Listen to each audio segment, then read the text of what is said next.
But thank you very much. I have to tell you that I feel a tremendous zechus to be here tonight and sharing this in this special celebration of Siyum of the Mishnah Torah of the Rambam. I think that reflecting on the Rebbe's words more than 30 years ago, certainly the Jewish world has come together. It has succeeded by learning the Rambam in the past. It is succeeding now, and it will continue to succeed in the future. I think that's a pretty good ending for the speech, but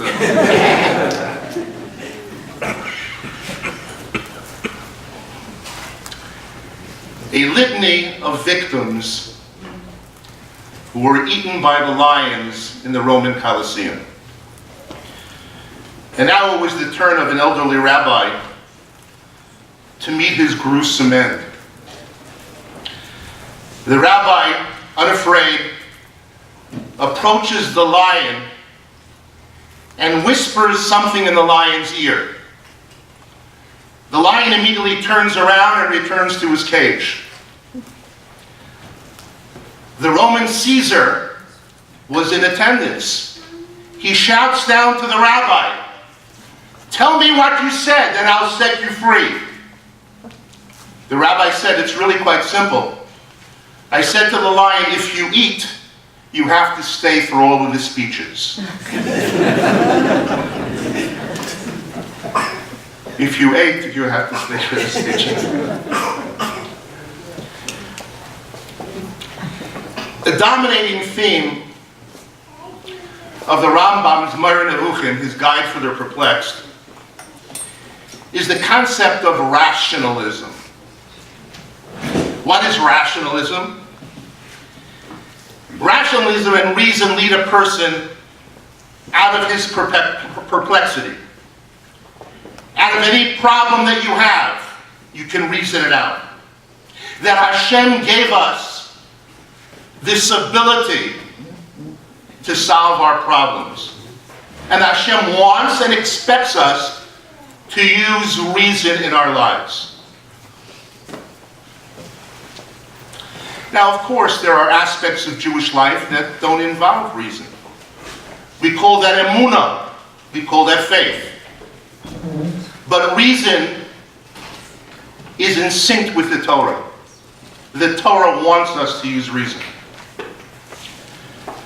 However, when a person first acts on the basis of his own self-interest, and then later on uses his brains to rationalize or devise excuses why he did it, that's no longer rationalism, it's rationalization. Rationalism is a guide. Rationalization is an excuse. So, we see quite often rationalization in use. We have to understand also that the Rambam was a master of rationalizing, but in the right way. How do we know that? We've just seen a brief biography of the Rambam. Permit me to share some thoughts on the Rambam, and thoughts that come from his Sefer HaMitzvos, his Book of Commandments, from the Mishnah Torah that we're celebrating here tonight, as well as from his life. The Rambam is famous for his love of Eretz Yisrael. But what is glaring, as the Ramban Nachmanides points out, when the Rambam lists in Sefer HaMitzvos all of the Taryag mitzvos, all of the 613 mitzvos, he leaves out one that is so glaring and so obvious that everybody asks the question, why did he leave out the mitzvah of Yishuv Eretz Yisrael, settling and living in the land of Israel? It's hard to understand. But great Jewish thinkers and commentators have explained the Rambam. I'd like to share one thought with you. The Megillas Esther, that's Rabbi Yitzchak de Leon, not to be mistaken with the actual scroll of Esther that we read on Purim, was a great rabbi who lived in Spain before the expulsion from Spain in 1492. And he explains concerning the Rambam only counted mitzvos that were for all generations. He did not count and list mitzvos that were for a brief period of time. So, for example, the Jewish people at Har Sinai, when they were receiving the Torah, were told very clearly, don't approach the mountain, don't ascend the mountain. But that mitzvah, that command, was only what we call a hora'ah sha'ah, only for that time period. After Matan Torah, after the revelation, the mitzvah was no longer valid. And that's why that mitzvah is not counted by the Rambam either in the list of 613 mitzvahs. So the Megillas Esther goes on to explain that Yishuv Eretz Yisrael, living and settling the land, was a mitzvah that was given specifically to Moshe Rabbeinu and Yoshua bin Nun, and it was in force until the Jewish people were exiled from their land. It was suspended after that, only to reemerge with the coming of Bias Goel Tzedek b'mei Rabbi Yameinu. But the listing of Eretz Yisrael was only temporary in time. And that's why the mitzvah is not listed by the Rambam in his list of Taryag mitzvahs. But even so, if we would look at the Mishnah Torah, especially in Hilchos Malachim in the 5th chapter, we would find that the Rambam is so favorably disposed to Eretz Yisrael that he clearly indicates that one should live in Eretz Yisrael. Let me just quote some things, or paraphrase better yet. A person should live in Eretz Yisrael even in a city that's dominated by pagans. He also explains it's prohibited to leave Eretz Yisrael even if you're going to a city like Crown Heights, that is predominantly populated by Jews. Another ruling of the Rambam is that if a man wishes to resettle in Eretz Yisrael, but his wife refuses, he can divorce his wife and she forfeits her ksuba. But to be fair, if a woman wants to settle in Eretz Yisrael and her husband refuses, she can demand a divorce and she gets full payment on her ksuba. That's the Rambam. Rambam had intense love for Eretz Yisrael. But I mentioned I wanted to tie in some of his biography. So a brief biographical sketch of the Rambam reveals, as you saw on the video before, that he was exiled from Spain, from Cordoba, Spain, as a youth, and he traveled through many of the Mediterranean countries. In 1168, in the Common Era, he made a brief pilgrimage to Eretz Yisrael, but he ultimately left to Egypt, where he spent the rest of his life.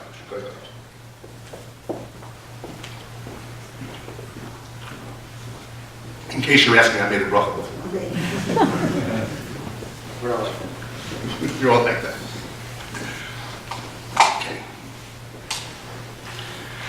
Now, what's important to know is that after the Rambam left Eretz Yisrael, after that is when he wrote the Mishnah Torah.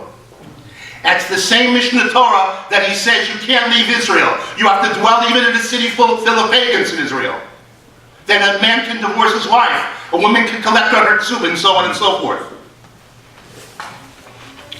And yet the Rambam, dare I say, didn't fulfill his own words. He left Eretz Yisrael. So it seems that, at least on the surface, he didn't properly observe the commandments that he suggested in his own Mishnah Torah. Of course, there were extenuating circumstances. What would the Rambam have done if he was a rationalizer? Well, with his genius, he can have proved many times over that it's not necessary to live in Eretz Yisrael. His immense fame and authority could have ensured that if he wrote something different, people would have agreed because he's the Rambam. He refused to reason to justify himself. And it requires tremendous greatness to say what is right, regardless if I'm able to fulfill it or not. How many of us would be able to say the same thing? Now, jumping ahead, let's jump to post-Haskalah Judaism. We all know that three main branches of Judaism emerge. I think that the main difference the Rambam would observe between Torah true Judaism and the other streams is that Torah true Judaism is a Judaism that stresses practice without compromise. You all know that it's difficult to observe the mitzvos. We can't be perfect in the observance of the mitzvos. And if we make mistakes, we sin. That's part of what a human being is. But still, we observe and we try and we do our best. But we practice. Whereas the other streams in Judaism,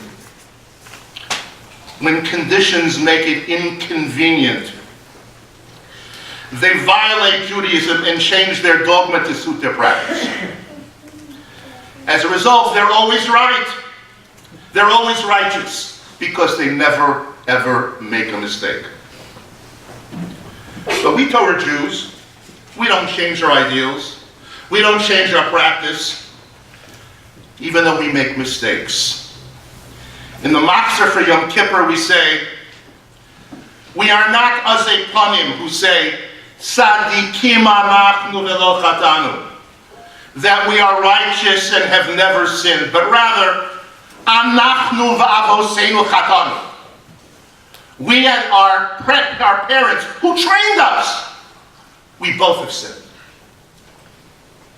Because we refuse to change our conceptions of good and evil to always come out winning and to be on top. We're not always on top. Thus, rationalism leaves room for our growth and our development.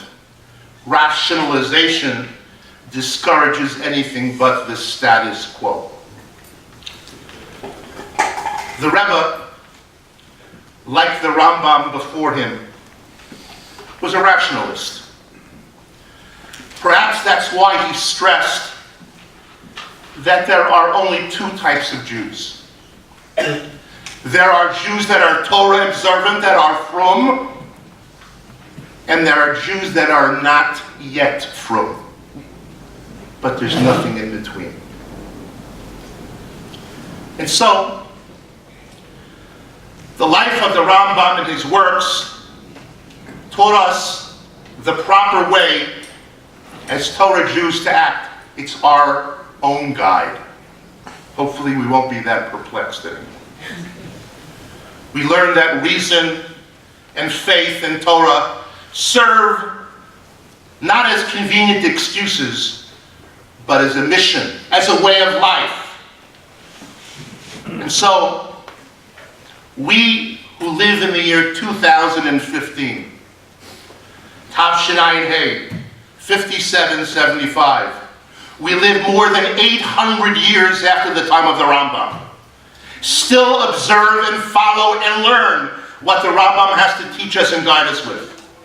Because we know in our heart of hearts that the Rambam is right, the Torah is right, and we can share and glean some of the greatness of the Rambam if we lead a life according to his ideals.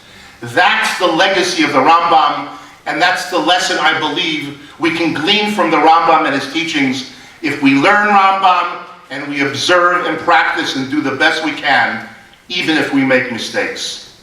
Thank you very much.